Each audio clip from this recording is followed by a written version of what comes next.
नमस्ते दोस्तों, स्वागत है आपका फिर से हमारे चैनल देसी टीचर में।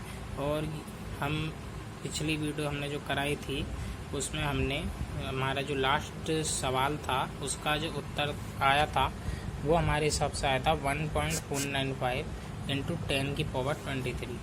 ओके, तो आप सबने वो कर लिया होगा, हमने होमवर्क दिया था। और हाँ, इस वीडियो को देखने से पहले पिछली वीडियो को ज़रूर देख लें, या फिर जो बच्चे बेसिक कॉन्सेप्ट जानते हैं तो वो उस पिछली वीडियो को स्किप कर सकते हैं और इस पर देख सकते हैं। लेकिन हाँ, यदि आपको बेसिक क्वेश्चन नहीं आते और आप सीधे ऑर्डिनरी पर जाना चाहते तो आप पहले उस वीडियो को देख के आइए, ठीक है ना। और हम नए बच्चों के लिए बता दें कि इस चैनल पर केवल न्यूमेरिकल क्वेश्चन पर ज़्यादा ध्यान दिया जाएगा, जो केमिस्ट्री के न्यूमेरिकल क्वेश्चन रहते हैं, ठीक है ना। तो अब हम अपना नेक्स्ट सवाल लेते हैं बिना किसी टाइम को बर्बाद करें। नेक्स्ट सवाल हमसे कहता है कि लेड सल्फाइड की NaCl संरचना है, यदि इसका घनत्व यानी कि रो दिया हुआ है 12.7 ग्राम प्रति सेंटीमीटर क्यूब, तो Pb2+ एवं H2- आयनों के बीच की निकटस्थ दूरी क्या होगी। लेड सल्फाइड का अणु भार दिया हुआ है, तो हमें क्या क्या दे रखा है। हमें कुल मिला के रो दे रखा है। ये थोड़ी वीडियो अभी क्या है ना, हमारे पास इतना अच्छा क्वालिटी का फ़ोन नहीं है तो उसमें थोड़ा प्रॉब्लम हो रहा है। तो हमारे पास रो क्या दिया हुआ है 12.7 ग्राम प्रति सेंटीमीटर। और हाँ, इस चैनल पर हम आपको क्वेश्चन नहीं लिखवाएंगे क्योंकि क्वेश्चन लिखने में बहुत टाइम चला जाता है, इसलिए हम क्वेश्चन नहीं लिखते। हम सीधे सीधे आपको उत्तर बताते हैं, क्वेश्चन हम बोल देते हैं, आप लिख लीजिएगा, ठीक है ना। और हमें अणुभार दिया हुआ है। अणुभार कितना दिया हुआ है, हमें M दिया हुआ है 239 ग्राम प्रति मोल, ठीक है ना। और हमें क्या दिया हुआ, और हमें एवोगाड्रो संख्या हमें पता ही है 6.022 इंटू 10 की पावर 23। हमसे पूछ रहा है कि आयनों के बीच की निकटस्थ दूरी क्या होगी। देखो, आयनों के बीच की निकटस्थ दूरी निकालने के लिए सबसे पहले एकक कोष्ठिका की कोर की लंबाई यानी कि A ज्ञात करते हैं, ठीक है ना। कोर की लंबाई ज्ञात करो।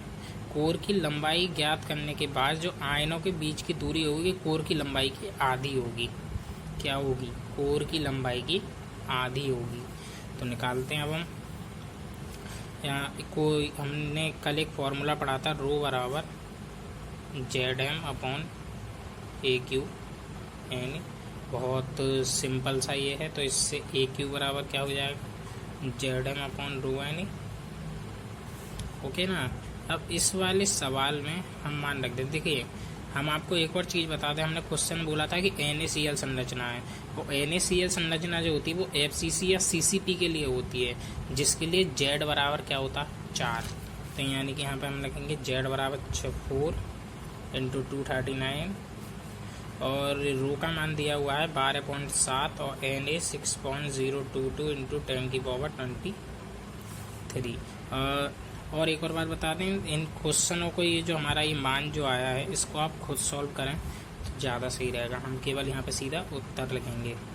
तो इसका उत्तर जो हमारा आता है 0.5 इंटू 10 की पावर -7 सेंटीमीटर। देखिए, हमने यहाँ पे क्या किया है, हमने A का जो Q है वो उसको भी डायरेक्ट लिख दिया, क्योंकि इसका जो मान आएगा उसका आपको Q निकालना पड़ेगा, ठीक है ना। तो वो आप खुद निकालिए, आप 12th पढ़ रहे हैं इस टाइम, तो हमें लगता है, हमें ऐसी उम्मीद है कि आपको ये निकालना आता होगा।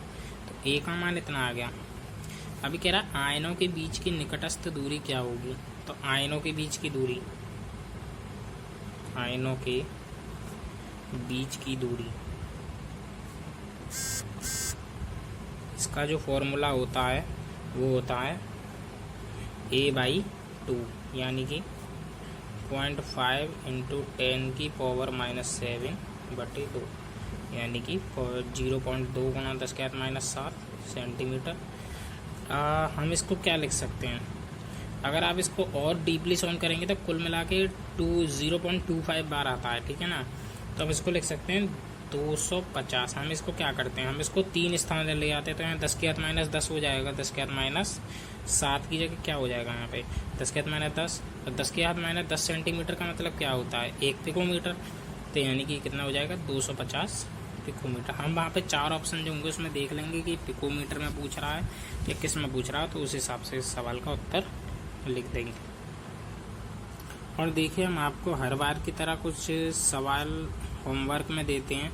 हमने पिछली वीडियो में जो सवाल कराए थे, सेम उन सवालों की तरह जो हम होमवर्क में देने जा रहे हैं, सेम उन सवालों पर आधारित सवाल हैं। और वो जो सवाल हैं हम आपको दिखा देते हैं। ये कुछ 6, 7, 8, 9 सवाल हैं जो आपको अपने घर से सॉल्व करने, ठीक है ना। यदि आपको उत्तर नहीं आता है तो आप कमेंट सेशन में लिखिए हमारे सामने और हमको बताइए कि हमारा उत्तर नहीं है। हम आपको इसके लिए स्पेशल सॉल्व करके और उसके नीचे अपना व्हाट्सअप नंबर भी लिख देना, उस पर सेंड कर देंगे, ठीक है ना। तो आगे बढ़ते हैं हम अपने इन्हीं क्वेश्चनों में। इन क्वेश्चनों के अंदर मैंने सोचा आपको एक छोटा हिंट भी दे दूं। तो जैसे ये पहला सवाल है, कॉपर परमाणु की त्रिज्या इतनी, यानी कि आर दे रखा है हमको, आर बराबर इतने पिकोमीटर। यदि फलक के इंद्रजाल यानी कि एफसीसी है, क्रिस्टल के अंदर एकक कोष्ठिका के कोरों की लंबाई क्या होगी। देखो, एफसीसी के लिए कोर की लंबाई ए का फॉर्मूला क्या आता है, ए बराबर आता है 2√2r। एफसीसी के लिए आता है 2√2r, तो उस वाले फॉर्मूले से हो जाएगा।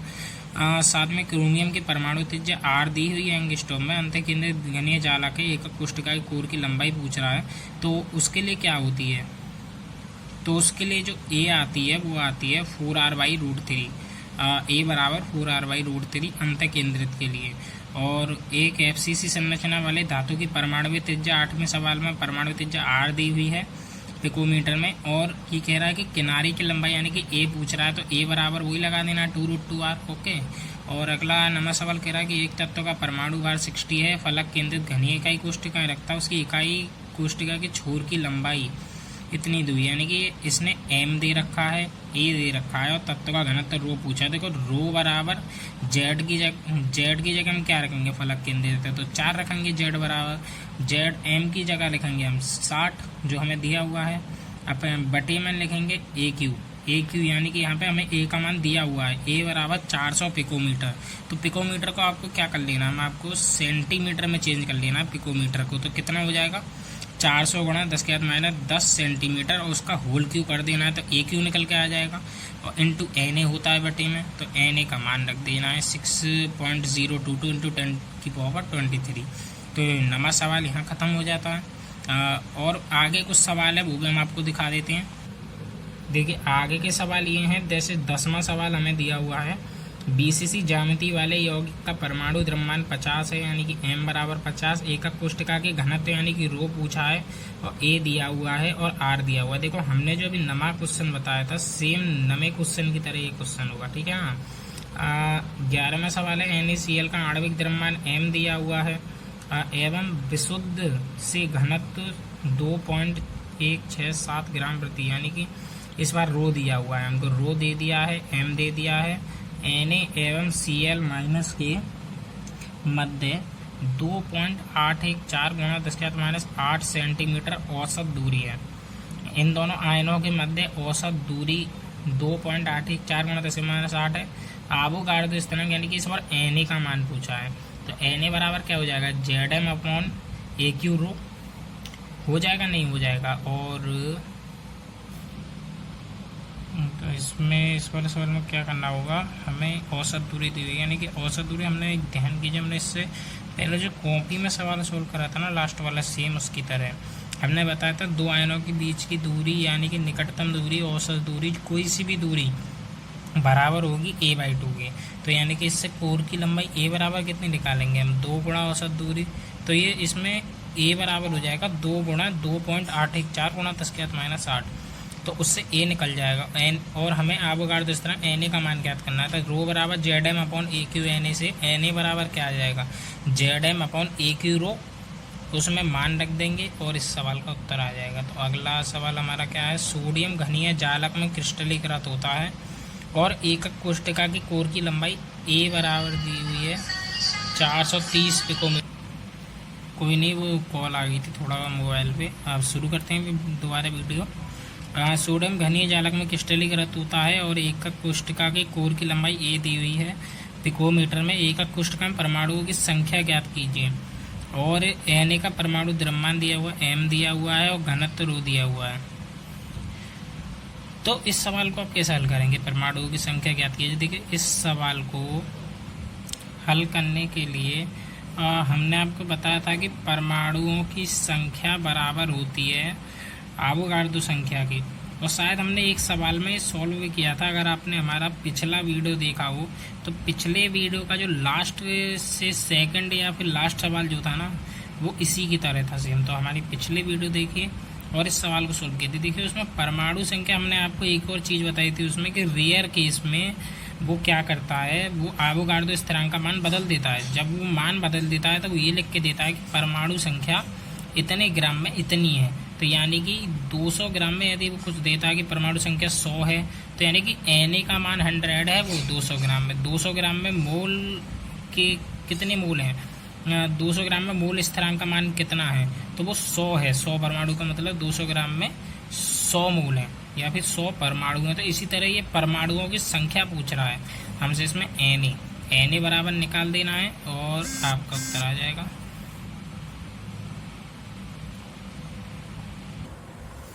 देखिए हमारे इस चैनल पर आपको होमवर्क काफ़ी मिलेगा अगर आपको करना हो, और लेकिन वो होमवर्क के जो क्वेश्चन होंगे ना वो सेम डिट्टो, केवल मान बदल के आपको दिए जाएंगे, और वो क्वेश्चन गारंटेड हमने करा रखा होगा।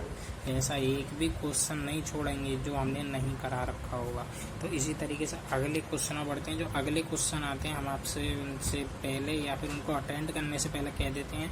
हमारी पिछली वीडियो में जब वीडियो शुरू हुई थी तो हमने कुछ क्वेश्चन दिखाए थे, क्वेश्चन नहीं, हमने कुछ सूत्र दिखाए थे।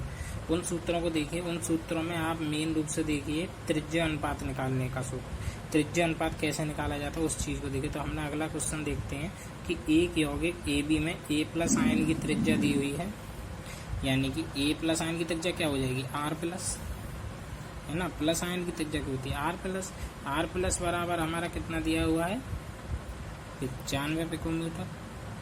ओके, और हमें अगला क्या दिया हुआ है, और बी माइनस आयन की त्रिज्या आर माइनस कितनी दी हुई है, 181 पिकोमीटर। ठीक है ना। और ए बी की संरचना पूछी है, ए बी हमारी संरचना क्या होगी। तो हमने एक लिस्ट भी दिखाई थी, उसमें संरचना की लिस्ट दिखाई थी हमने आपको स्पेशल, और हमें लगता है आपने देखी भी नहीं होगी। चलो कुछ बच्चों ने देख भी ली होगी, तो जिनने नहीं देखे हम उनके लिए बता दें कि यदि त्रिज्या अनुपात का मान हमारा यदि 0.15 से लेके 0.122 तक आता है तो उसकी हमारी संरचना कैसे होगी, समतलीय त्रिकोणमितीय।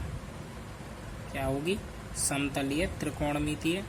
यदि हमारी इसका मान आता है 0.22 से लेके 0.41 तक, तो हमारी क्या होगी, वो चतुष्फलकीय। क्या होगी, चतुष्फलकीय। शॉर्ट में लिख देते हैं, हम बोल नहीं रहे इतना ज़्यादा। तो और हमारी यदि 0.41 से लेके 0.73 तक आती तो क्या होगी, अष्टफलकीय। ओके, और यदि 0.73 से लेके 1.00 तक आती है ना, तो वो हमारी जो आकृति होगी वो होगी अंतःकेंद्रित।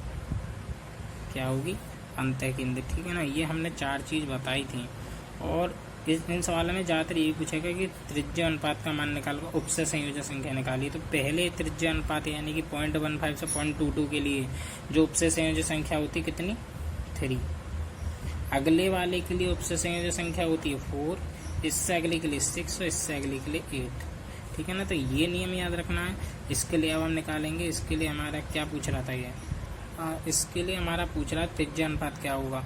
तो त्रिज्या अनुपात बराबर, आपको थोड़ा पास ले आते हैं, त्रिज्या अनुपात बराबर क्या होगा, आर प्लस बटे आर माइनस, यानी कि 95/181। तो इसका त्रिज्या अनुपात आप खुद सॉल्व कीजिए। हम आप यहाँ पे डायरेक्ट उत्तर लिख रहे हैं 0.525।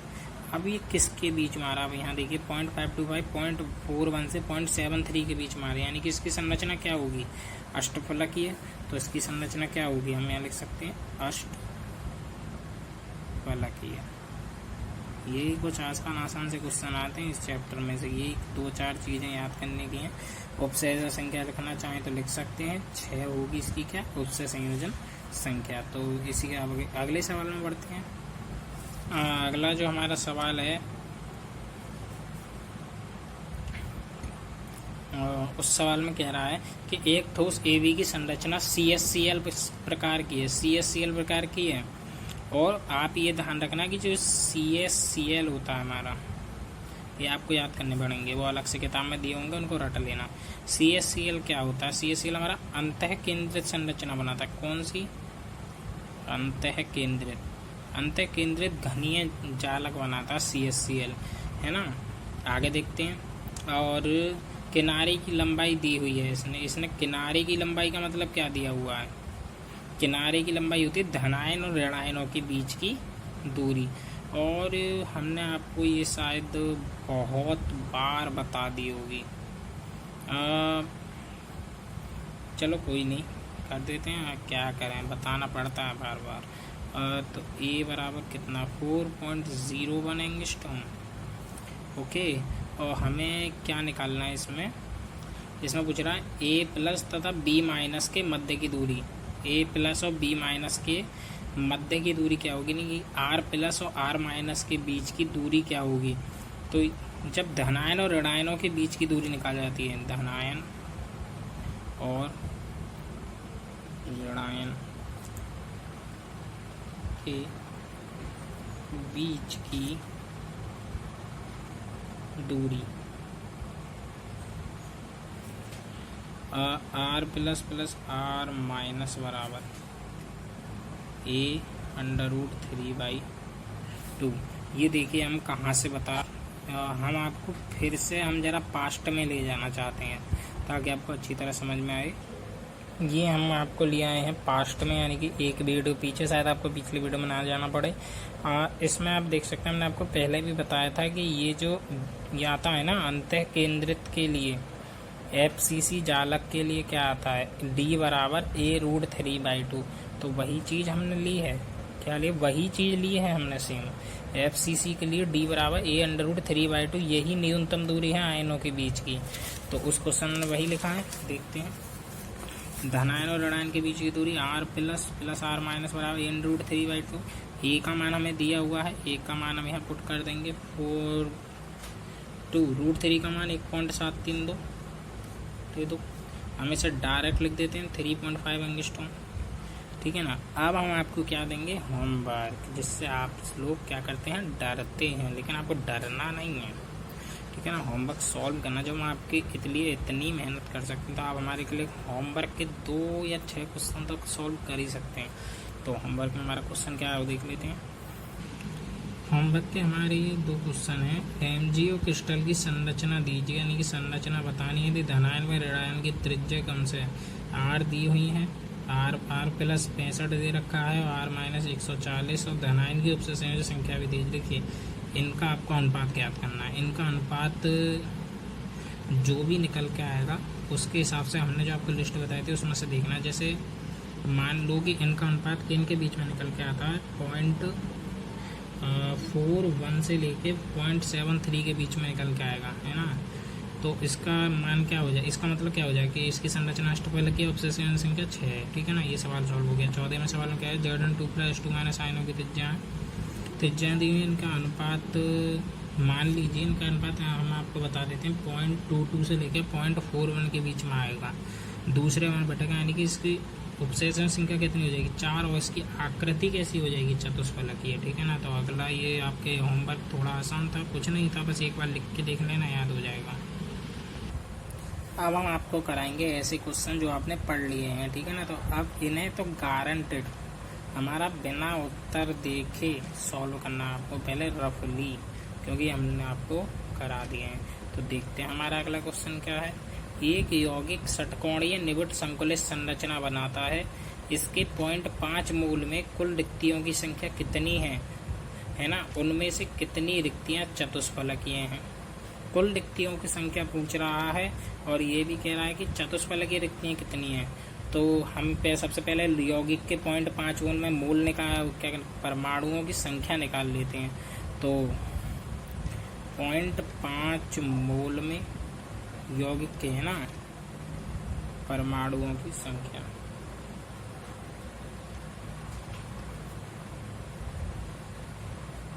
कैसे निकालते हैं? जितने मोल दिए होते हैं उसमें एवोगाड्रो संख्या से गुणा कर देते हैं हमारे, और परमाणु की संख्या निकल जाती है।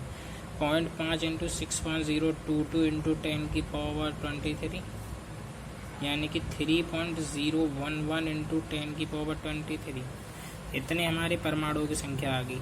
और अब हम निकालते हैं अष्टफलकीय रिक्तियों की संख्या। क्यों निकाल रहे हैं वो हमें अभी बताएंगे। अष्टफलकीय रिक्तियों की संख्या, हमने आपको एक पिछले वीडियो में सूत्र बताया था, अष्टफलकीय रिक्तियों की संख्या बराबर परमाणुओं की संख्या और चतुष्फलकीय रिक्तियों की संख्या बराबर 2 गुणा परमाणुओं की संख्या। तो वही चीज़ यहाँ पे लगेगा, अष्टफलकीय रिक्तियों की संख्या बराबर परमाणुओं की संख्या।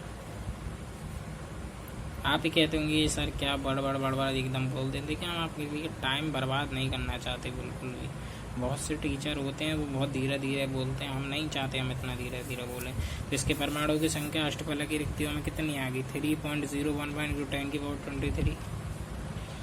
और चतुष्फलकीय रिक्तियों की संख्या निकालेंगे तो क्या फॉर्मूला होता है, चतुष्फलकीय रिक्तियों की संख्या बराबर 2 गुणा परमाणु की संख्या, 2 गुणा ऊपर वाला कितना 3.011 इंटू 10⁻23 है ना। तो इसका मान कितना आ जाए 6.022 इंटू 10⁻23। अब देखिए हमारी ये इस क्वेश्चन में हमने पहला बोला था कि रिक्तियों की संख्या पूछ रहा है, तो कुल रिक्तियों की संख्या कितनी हो गई, रिक्तियों की संख्या कितनी हो गई, अष्टफलकीय रिक्तियों की संख्या प्लस चतुष्फलकीय, क्योंकि किसी भी क्रिस्टल में 2 रिक्ति होती हैं, तो अष्टफलकीय चतुष्फलकीय। तो कुल रिक्तियों की संख्या कितनी हो जाएगी, इन दोनों का योग, यानी कि 3.011 इंटू 10⁻23 प्लस 6.022 इंटू 10⁻23। तो कुल कितना आ जाएगा जोड़ के 9.033 इंटू 10⁻23 की कुल रिक्तियों की संख्या इसमें निकल के आ गई। बहुत ही इजी हलवा क्वेश्चन था। अगले क्वेश्चन की तरफ बढ़ते हैं। देखिए अगला सवाल हमसे क्या कह रहा है। अगला सवाल थोड़ा सा ट्रिकी सवाल है और आपको पता ही है, अगर आपको IIT JEE में जाना है, उसे क्रैक करना है, तो आपको कुछ माइंड तो चलाना पड़ेगा। तो सुनते हैं अगले सवाल को, ध्यान से सुनिएगा और मैं कहता हूँ कॉपी पर नोट कर लीजिएगा जब मैं बोल रहा हूँ। क्योंकि दूसरा क्या कहते हैं, कौन से नंबर का सवाल है, हाँ दूसरा नहीं 20वां, भूल जाते हैं।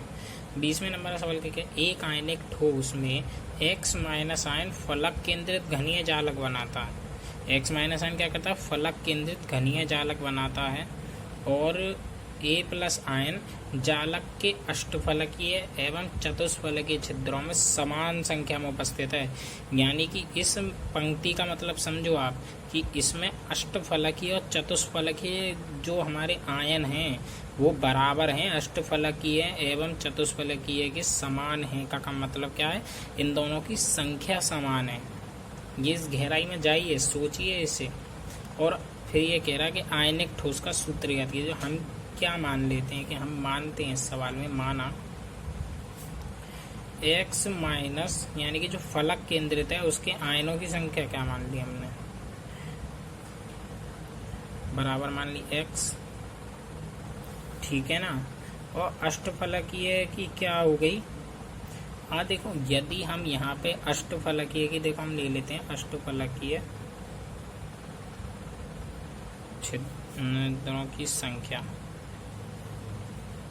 उसकी तो AC के बराबर होती है आयनों की संख्या के x। और चतुष्फलकीय की क्या होती है, बहुत से छात्रों से यही गलती होती है। यहाँ पे चतुष्फलकीय छिद्रों की संख्या वो ले लेते हैं 2x, लेकिन यहाँ सोचिए अगर चतुष्फलकीय अष्टफलकीय के समान है, तो यानी कि A प्लस आयन में चतुष्फलकीय कितने हैं, A प्लस आयन के लिए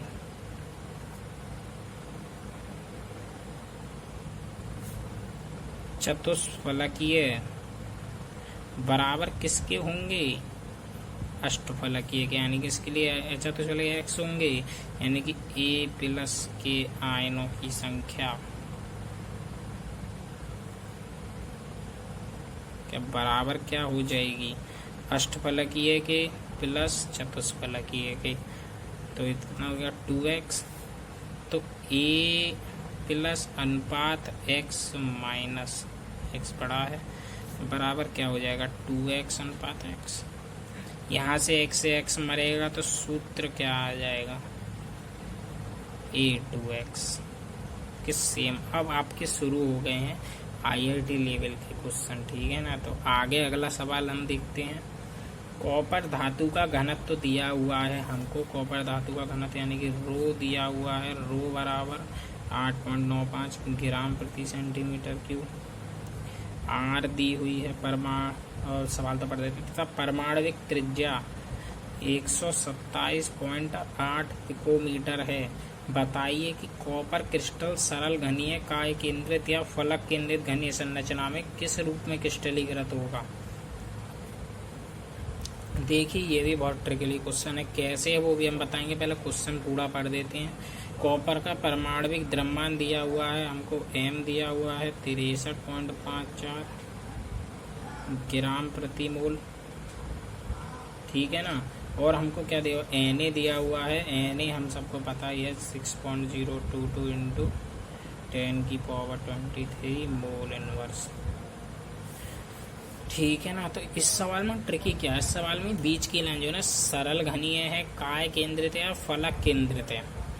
इन तीनों के जो जेड के मान हैं वो अलग अलग होते हैं, ये तो समझ में आता। तो इस सवाल में हमको तीनों के जेड के मान अलग अलग रख के देखने पड़ेंगे।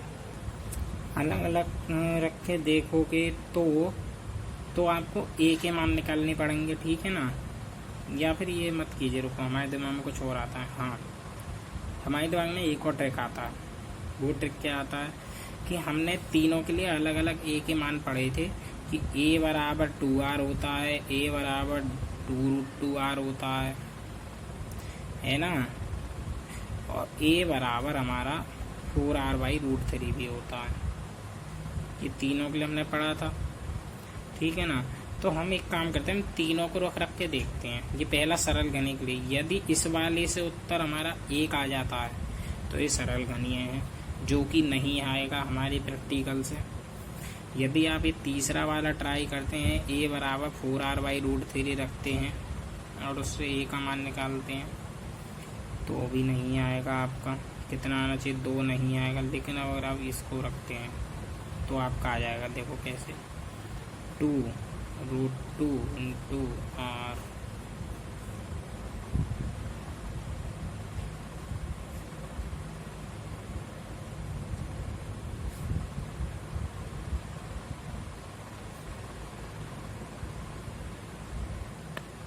ठीक है ना। हमारा ए का मान हमारा इतना आ गया, ठीक है ना। तो अब हम क्या करते हैं, ए क्यू का मान निकाल लेते हैं। तो इसके लिए ए क्यू का जो मान आएगा वो हम डायरेक्ट लिख देते हैं। इसका क्यू करना है और कुछ नहीं करना है, ठीक है ना। तो 4.723 इसके तो -23 सेंटीमीटर आ जाएगा, सेंटीमीटर क्यूब। ये ए क्यू बराबर आ जाएगा। इसके लिए अब हम जेड निकालेंगे। तो इसके लिए जेड बराबर क्या हो जाएगा, Na इंटू ρ/m। शायद यही जेड का सूत्र होगा ना, बिल्कुल यही होगा। जेड के लिए यदि आप निकालते हैं, ठीक है ना। इसमें शब्द हम थोड़ा भूल गए, ए क्यू की और गुणा होगी ऊपर, ठीक है ना। तो हम इसे करेंगे 6.022 गुणा 10⁻23 और रो का मान रखेंगे 8.95। ए क्यू का मान कितना, 4.72 गुणा 10⁻23 बटे एम कितना दिया हुआ है 63.54। ये इससे ये मर जाएगा। इसका जो सॉल्व हो क्या आएगा, वो कट के आएगा 4.006। ये आपको सॉल्व, यानी कि कुल मिलाकर लगभग 4 के बराबर, यानी कि जेड बराबर 4 आ रहा है। यानी कि हमारा ये जो है ये फलक केंद्रित है, ठीक है ना। अगला सवाल ये कह रहा है कि यदि NaCl को 10⁻³ मोल% SnCl2 में डोपित किया जाए, यानी कि उसमें डाला जाए, तो धनायन रिक्तियों का सांद्रण क्या होगा। धनायन रिक्तियों का सांद्रण क्या होगा। तो इस सवाल को हम कैसे निकालेंगे, इसको भी नोट कर लीजिए। हमसे सवाल पढ़ने में थोड़ा गलती हो गया, तो हमसे सवाल पढ़ने में थोड़ा गलती हो गया था, तो उसके लिए माफ़ करना। हम दोबारा सवाल पढ़ देते हैं, कोई नहीं, आप दोबारा सुन भी सकते हैं। यदि NaCl को 10⁻³ मोल % SnCl2 में डोपित किया जाए तो धनायन रिक्तियों का सांद्रण क्या होगा। सवाल असली ये हम % कहना भूल गए थे। तो इस सवाल में क्या होगा, NaCl को, तो हमारे कहने का मतलब क्या है, NaCl को 10⁻³ मोल % SlTl2 में डोपित करने का मतलब मालूम है आपको क्या है। उसका मतलब है कि 100 मोल NaCl को 10⁻³ मोल SrCl2 में डोपित किया जाता है। वो ऐसा नहीं है, सॉरी SR है। तो इसका क्या मतलब हुआ, 100 मोल NaCl को 10⁻³ मोल SrCl2 में डाला जा रहा है। जैसा अभी हम कहते हैं कि NaCl को 2% SrTl2 में डाल लें, तो इसका मतलब क्या हो गया कि 100 मोल NaCl को 2 ग्राम या फिर 2 मोल SrCl2 में डाला जा रहा है। तो अब इस सवाल को सॉल्व करते हैं। तो इतना का तात्पर्य समझ गई ना कि 100 मोल NaCl को 10⁻³ में SrCl2 में डोपित किया गया है, ठीक है ना। ये तो मतलब समझ गई। तो अगला आगे की लाइन क्या है, यदि 100 मोल NaCl को 0.3 मोल SrCl2 में डाला जाता है तो क्या होगा। तो 1 मोल NaCl के लिए कितना SrCl2 चाहिए, तो 1 मोल NaCl के लिए जरूरी SrCl2 कितना हो गया, कितना हो जाएगा, 10⁻³ अरे यार फिर गलती हुई। इस सवाल में हमसे पता नहीं कितना गलती होगा भैया। ये 10⁻³ है, हम 0.3 करें, 10⁻³ है। सवाल है NaCl को 10⁻³ मोल % SrCl2 में डाल लें 10⁻², तो यानी कि 100 मोल NaCl को 10⁻³ मोल SrCl2 में डाला गया है। तो 1 मोल NaCl के लिए SrCl2 कितना होगा, 10⁻³/100। ये तो आपने निकाल रखे होंगे, 8वीं नमी के सवाल है ये। तो यानी कि 10⁻5 मोल, ठीक है ना। तो आगे क्या है, तो अगली लाइन क्या होगी, धनायन रिक्ति का सांद्रण, धनायन रिक्ति का सांद्रण बराबर कितना हो जाएगा, 10⁻5 इंटू Na, यानी 10⁻5 इंटू 6.022 इंटू 10⁻23, ठीक है ना। तो यह 6.022 इंटू 10⁻18 छींक आ गई थी इसलिए वीडियो थोड़ी सी रोक दी हमने। Mole inverse. 5वां सवाल क्या है, एक तत्व की कोष्टिका की संरचना अंतः केंद्रित BCC है। कोष्टिका की कोर की लंबाई A बराबर दी हुई है 300 पिकोमीटर और तत्व का घनत्व दिया हुआ है ρ बराबर 5.2 ग्राम प्रति सेंटीमीटर K-3। तो ज्ञात कीजिए कि 200 ग्राम तत्व में, कि क्या ज्ञात करना है, 200 ग्राम तत्व में कितने परमाणु होंगे। तो इस सवाल को कैसे हल करोगे, 200 ग्राम तत्व में परमाणु बराबर क्वेश्चन मार्क। तो इस सवाल को सॉल्व कैसे करोगे, पहले हमने आपको बताया था कि इसमें सॉल्व करने के लिए पहले एकक कोष्टिका का आयतन निकालिए, तत्व का आयतन निकालिए, एकक कोष्टिकाओं की संख्या ज्ञात कीजिए। ये हमने पिछली वीडियो में एक सवाल ऐसा आया था, तभी हम आपको बता रहे हैं। तो इससे तत्व का आयतन बराबर निकालोगे, तत्व का आयतन निकालने के बाद एकक कोष्टिका की संख्या निकालोगे। एकक कोष्टिका की संख्या बराबर क्या होती है, एक तत्व का आयतन बटे एकक कोष्टिका का आयतन। फिर आप निकालोगे कि किस संरचना के लिए परमाणु की संख्या पूछ रहा है। जैसे BCC संरचना के लिए परमाणु की संख्या पूछता है तो आप करोगे 2 गुणा एकक कोष्टिका का आयतन अभी पूछ ले एफसीसी के लिए कितने परमाणु होंगे प्रति एकक कोष्ठिका, तो आप करोगे 4 गुणा उसका एकक कोष्ठिका का आयतन। ये गुणा क्यों कर रहे हैं, क्योंकि प्रति एकक कोष्ठिका में इन संरचनाओं में 2, 4 या 1 होते हैं, संरचनाओं के हिसाब से अलग अलग होते हैं, है ना। एफसीसी में 4 परमाणु होते हैं, इसलिए हम एफसीसी के लिए 4 की गुणा करेंगे प्रति एकक कोष्ठिका के आयतन में, ठीक है ना। आप समझ लेंगे, आप 12th के स्टूडेंट हैं, ये छोटी छोटी भी चीज़ें बताने की ज़रूरत नहीं है, ठीक है ना। तो अब इस सवाल के लिए हमने सबसे पहले क्या किया था, एकक कोष्ठिका का आयतन निकाला था। एकक कोष्ठिका का आयतन तो हमारा एकक कोष्ठिका का आयतन कैसे निकालते हैं, 1 की घात 3 करके, यानी कि 300 गुणा 10 की घात -10, क्योंकि ये ऊपर पिकोमीटर में, हमने यहाँ पे इसको सेंटीमीटर में चेंज कर लिया, क्योंकि घात 3, इसका आ जाएगा 2.7 गुणा 10 की घात -23 सेंटीमीटर क्यूब, ठीक है ना। और अब निकालेंगे तत्व का आयतन, तो तत्व का आयतन बराबर द्रव्यमान बटे घनत्व, जानते हैं, द्रव्यमान बटे घनत्व 200 बटे 5.2, यानी कि 38.46 सेंटीमीटर क्यूब। तो एकक कोष्ठिकाओं की संख्या कितनी हो जाएगी, एकक कोष्ठिकाओं की संख्या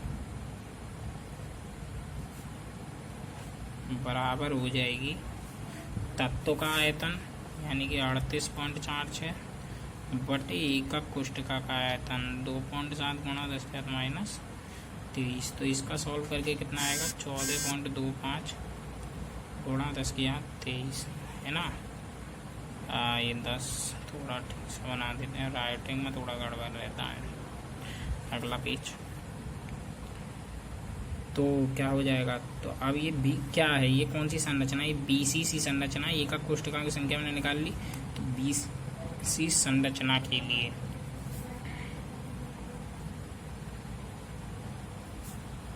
लिए परमाणुओं की संख्या बराबर क्या हो जाएगी, 2 गुणा एकक कोष्ठिका की संख्या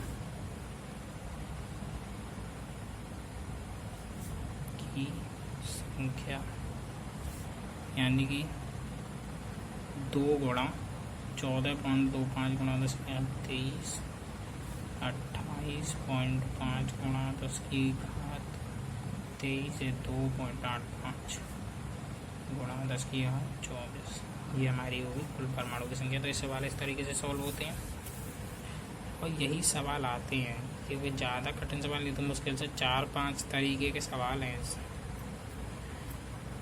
हाँ, तो अगला सवाल हमारा क्या है, और ये लास्ट सवाल होगा, इसके बाद वीडियो एंड हो जाएगा, ठीक है ना।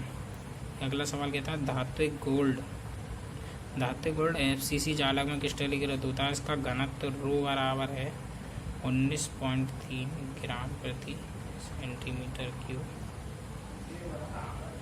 गोल्ड परमाणु की त्रिज्या R बराबर हमें निकालनी है।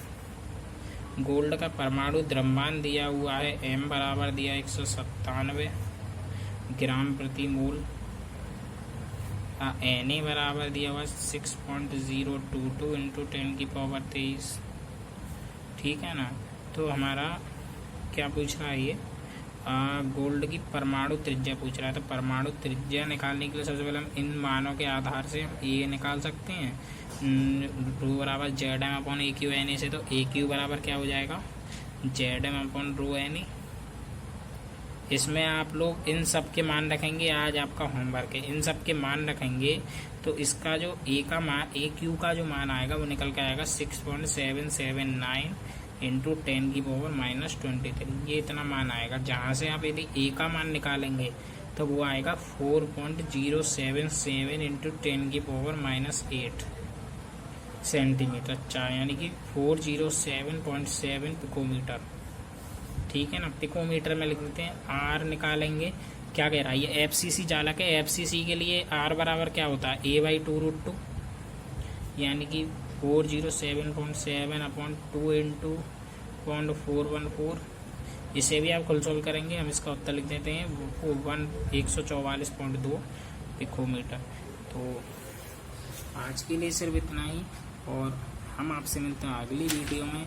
आप पढ़ते रहिए और मेहनत जारी रखिए, क्योंकि ये ज़िंदगी एक बार ही मिलती है। इसको ऊंचाइयों पे पहुंचाना है या इसको गिराना है वो आपके ऊपर है। हम तो केवल आपको समझा सकते हैं। तो ठीक है ना।